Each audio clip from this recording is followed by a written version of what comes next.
ধন্যবাদ দিতে যাই আমাদের বিজেপির সর্বভারতীয় সভাপতি শ্রী জেপি নাড্ডাজি মহোদয়কে, যিনি আমাদের আহ্বানে সাড়া দিয়ে আমাদের এই সমাবেশে উপস্থিত হওয়ার জন্য আমি সবাইকে একবার করতালির মাধ্যমে ওনাকে স্বাগত জানার জন্য আমি বলবো।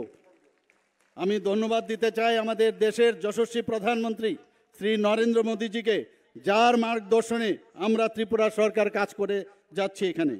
আমি ধন্যবাদ দিতে চাই আমাদের দেশের মাননীয় গৃহমন্ত্রীজি, যিনি সময় সময় ওনার কাছ থেকে আমরা দিক নির্দেশিকা আমরা পাই। বন্ধুগণ, ৩৫ বছরের কমিউনিস্ট কুশাসন দুঃশাসন থেকে 2018-তে মাননীয় প্রধানমন্ত্রীজির আশীর্বাদে আমরা ত্রিপুরাবাসী মুক্তি লাভ করেছি।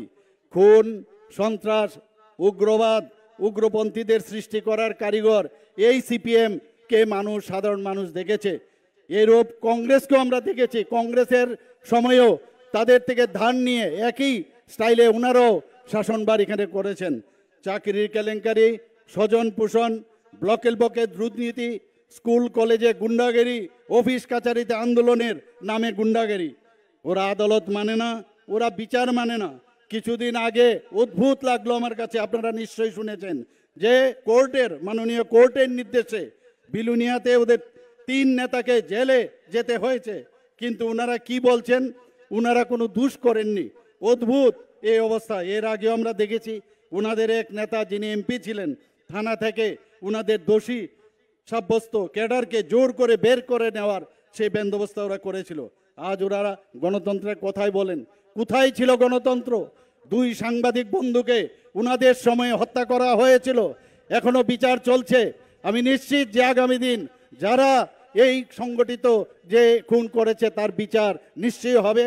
সিবিআই কাজ করছে, আমি আশা করছি সেটা খুব শিগগিরই তাদের যারা এই খুনের সাথে যুক্ত ছিল তাদেরকে পুলিশ ধরবে।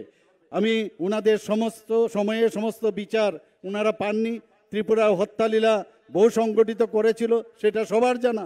অগ্নিসংযোগ, দর্শন, কোনো বিচার তৎকালীন সময়ে আমরা পাইনি।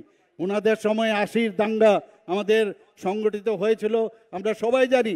এখনো আমাদের চিন্তায় এখনো তরতাজা এই ঘটনা আমাদের কাছে আছে। মানুষকে ওরা মানুষ বলে গণ্য করতো না বন্ধুগণ।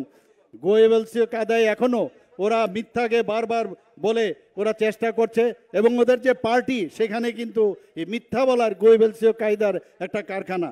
গত 7 বছরে ত্রিপুরার বাজেট আপনারা সবাই জানেন প্রায় দ্বিগুণ হয়েছে। 2024-25 অর্থ বছরে বাজেটের আমাদের যেটা আমরা রাখা হয়েছিল 7,800 কোটি টাকা। এর জন্য ইনফ্রাস্ট্রাকচার ডেভেলপমেন্টের জন্য আমরা 7,000 কোটি টাকা রেখেছি। ইনফ্রাস্ট্রাকচার যদি ডেভেলপমেন্ট না হয় তাহলে কোনো অবস্থায় বাইরের থেকে ইনভেস্টাররাও আসবে না, বা পার্মানেন্ট কোনো যে ইনভেস্ট করার পরে যে পার্মানেন্ট যে স্ট্রাকচার সেটা যদি না থাকে তাহলে অর্থনীতিরও সমৃদ্ধি হবে না। আমাদের বর্তমানে মাথাপিছু গড় হাই প্রায় দ্বিগুণ হয়েছে।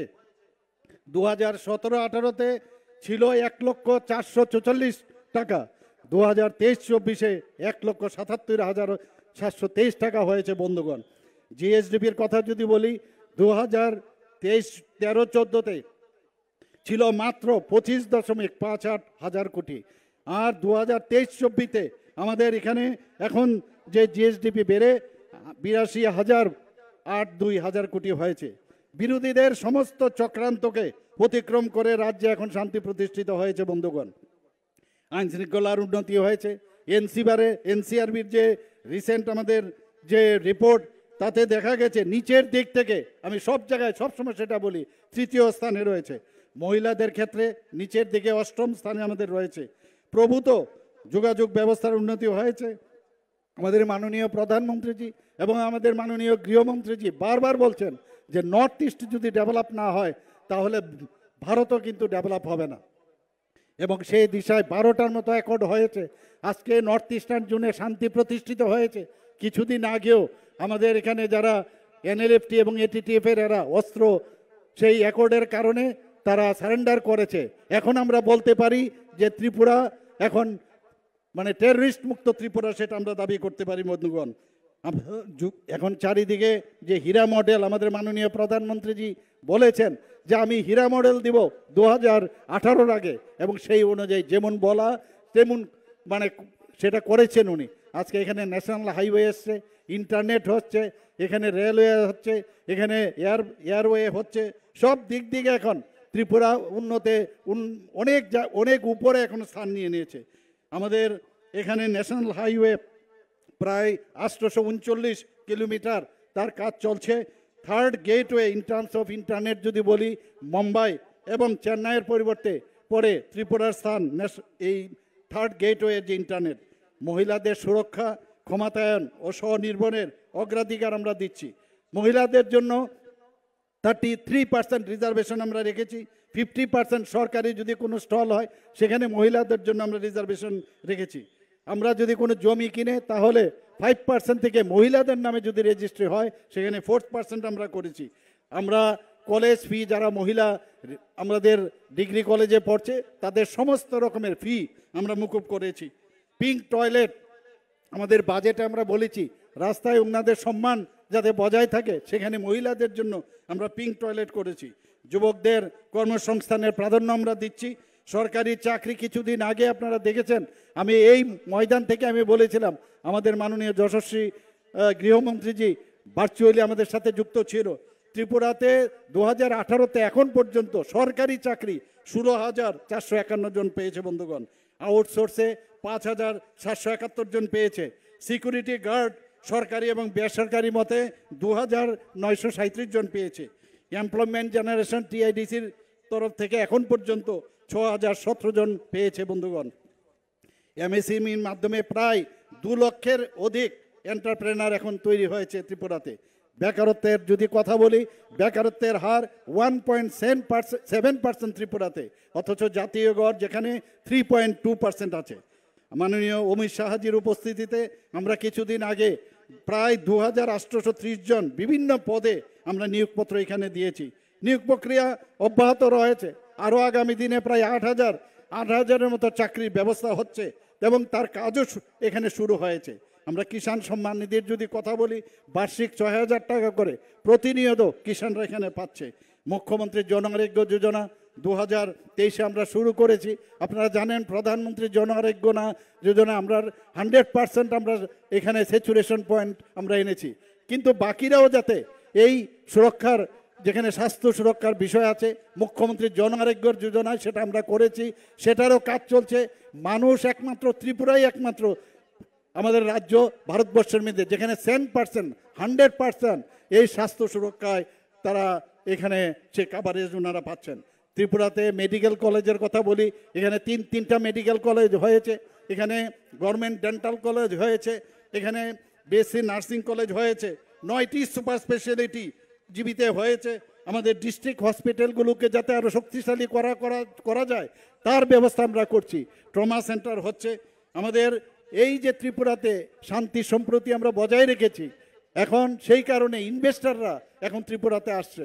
কিছুদিন আগেও আপনারা দেখেছেন যে ত্রিপুরাতে যখন আমরা ইনভেস্টর মিট করি, ডেস্টিনেশন ত্রিপুরা, প্রায় প্রচুর যারা ইনভেস্টর এখানে এসছেন, 887 জনের মতো ইনভেস্টর এসছেন এবং তাতে করে আমাদের এখানে 3,700 কোটি টাকার ওনারা করেছেন বন্ধুগণ। আমরা ত্রিপুরার মানুষ এই জিন্দাবাদের কালচার এখন মুক্তি পেয়েছি। আমরা আগে প্রতিনিয়ত আমরা দেখতাম এই জিন্দাবাদ, সেই থেকে আমরা মুক্তি পেয়েছি বন্ধুগণ। 35 বছরে সিপিএম এবং কংগ্রেস যে পুরনো ক্যাসেট সেইগুলো বাজিয়ে ওরা সারা বছর ওরা কাজ করতো এখানে বন্ধুগণ। আমি আশা করি কংগ্রেস নেতাদের যে মায়েদের ইজ্জত লুণ্ঠনকারীদের এবং খুনিদের কাছে ক্ষমতার লোভে যে সব বিক্রি করে দিয়েছে, ওনারা বোঝা উচিত যে ওদের সাথে না থাকাটাই সবচেয়ে বাঞ্ছনীয়। মানুষ তাদেরকে কোনো অবস্থায় গ্রহণ করবে না বন্ধুগণ। ভাগ্যিস এবারের 2023 ইলেকশন এমন একটা অবস্থা করেছিল কংগ্রেস এবং সিপিএমের, আমরা বলি বাম কংগ্রেস, তাদের মিতালিতে এমন একটা অবস্থা করেছিল যে 2023-এ আর ভারতীয় জনতা পার্টির নেতৃত্বাধীন সরকার আসবে না। কিন্তু সেখানে মাননীয় প্রধানমন্ত্রীজির নেতৃত্বে এবং আমাদের সর্বভারতীয় সভাপতি শ্রী জেপি নাড্ডাজির নেতৃত্বে এবং আমাদের গৃহমন্ত্রীজির যে আমাদের উপর আস্থা রেখেছেন, যে কারণে আবার আমরা এই ত্রিপুরাতে বিজেপি সরকার আমরা এখানে প্রতিষ্ঠিত করতে পেরেছি বন্ধুগণ। আমি আর বিশেষ কিছু বলছি না, কারণ আমাদের মাননীয় সর্বভারতীয় সভাপতি জেপি নাড্ডাজি বলবেন, এখানে বললে শেষ হবে না। ওনার জন্য আপনারা সবাই এসছেন। ত্রিপুরা এখন যে অবস্থায়, এখন ত্রিপুরা চারিদিকে ভারতবর্ষের এমন এক জায়গায় এখন প্রতিষ্ঠিত হয়েছে, ত্রিপুরা এসডিজি যেটা সাস্টেনেবল ডেভেলপমেন্ট গোলস, এর ক্ষেত্রে ত্রিপুরা টপ পারফর্মিং স্টেট হয়েছে। সেখান থেকে এখন ফ্রন্ট রানার স্টেট হিসাবে এগিয়ে যাচ্ছে বন্ধুগণ। মাননীয় প্রধানমন্ত্রীর বিকশিত ভারত গড়ে স্বপ্নকে আমাদের রাজ্যে সার্বিক অর্থে আমরা রূপায়ণ করতে চাই। আমরা সত্যি যারা 10,323-এর কথা আমরা বলছি, ওনারা যখনই কোনো চাকরি দিত দেখা গেল কোর্টে চ্যালেঞ্জ হতো। এখন পর্যন্ত এই ত্রিপুরা সরকার যেভাবে স্বচ্ছতার সাথে কাজ চালাচ্ছে, স্বচ্ছতার সাথে চাকরি দিচ্ছে, একটাও কেস আপনি দেখাতে পারবেন না যেটা চ্যালেঞ্জ হয়েছে কোর্টে বন্ধুগণ। আমরা স্বচ্ছতার সাথে আমরা থাকতে চাই। মাননীয় প্রধানমন্ত্রী যে স্বচ্ছতার সাথে আমাদের ভারতের সরকারকে উনি চালাচ্ছেন, সেই দিশায় আমরা ত্রিপুরা সরকার আমরা সেইভাবে চালাচ্ছি বন্ধুগণ। আমি কিছুদিন আগে আপনারা প্রতি ঘরে সুশাসন, আমরা প্রতি ঘরে সুশাসন প্রথমবার মাননীয় প্রধানমন্ত্রীজির জন্মদিনে আমরা শুরু করেছিলাম 2022-এ 17ই সেপ্টেম্বর, এবং দ্বিতীয়বার আমরা নভেম্বরে 23-এ আবার শুরু করেছি দ্বিতীয়বার। মানুষের প্রতিটা ঘরে গিয়ে আমাদের কেন্দ্রের যে স্কিমগুলো আছে, ত্রিপুরা সরকারের যে স্কিমগুলো, সেগুলো মানুষের ঘরে ঘরে আমরা নিয়ে গেছি বন্ধুগণ। তাতে করে প্রচুর মানুষ তাতে লাভ পেয়েছে বন্ধুগণ। সবাইকে আমি আবার এখানে উপস্থিত থাকার জন্য আমি হার্দিক অভিনন্দন ও শুভেচ্ছা জানিয়ে আমি আমার বক্তব্য শেষ করছি। জয় হিন্দ, বন্দে মাতরম, ভারত মাতা কি জয়।